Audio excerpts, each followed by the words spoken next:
Faible, modéré, considérable, élevé, extrême. Aujourd'hui, je tente de clarifier avec toi les 5 indices du bulletin d'avalanche. La prévision des avalanches est une science imprécise.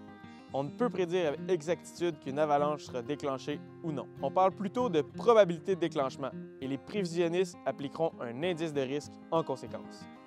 Les indices de risque d'avalanche sont gradués sur une échelle qui va de faible à extrême. Lorsqu'on lit le bulletin, rapidement nos yeux sont détournés vers ces indices de risque et les couleurs qui y sont rattachées.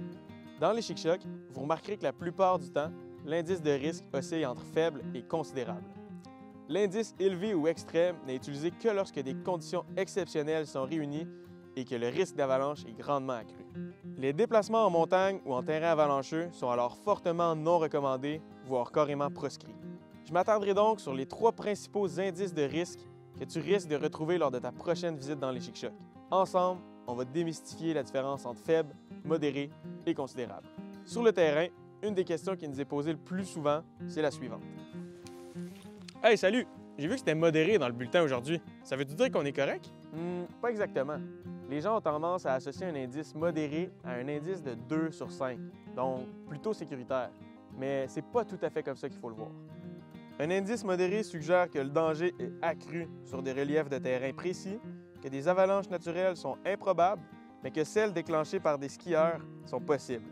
Tandis qu'un indice de risque considérable vient préciser d'évaluer soigneusement le manteau neigeux et le terrain sur lequel on se déplace, car le déclenchement d'une avalanche par intervention humaine devient alors probable et non plus seulement possible.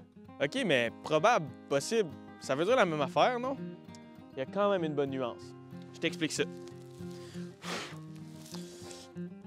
Le terme possible signifie qu'il existe une possibilité que ça se produise, tandis que le terme probable précise qu'il y a de bonnes chances que ça se produise. Ah ouais, c'est vrai que c'est pas pareil, hein? Je te rappelle que la prévision d'avalanche reste une science imprécise et que les termes associés sont donc eux aussi imprécis.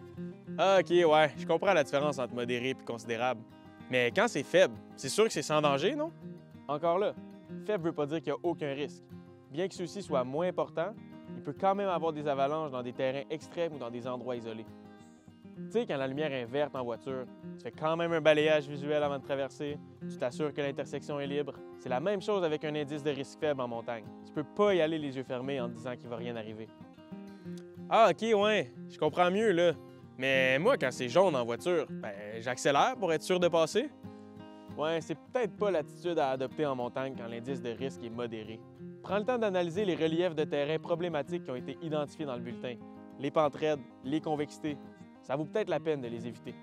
Et quand ça passe à considérable, ça devrait te sonner une cloche et te dire que les conditions avalancheuses dangereuses sont au rendez-vous. La prise de décision doit être beaucoup plus réfléchie et le choix d'itinéraire doit être adapté. En cas de doute, abstiens-toi. La montagne va toujours être là demain. Hey, merci! Je suis vraiment mieux éclairé maintenant. Le meilleur outil reste encore et toujours de prendre des décisions en fonction de ton expérience, de celle de ton groupe, de ta connaissance du terrain et de ta connaissance du manteau neigeux. OK, balayage, c'est bon.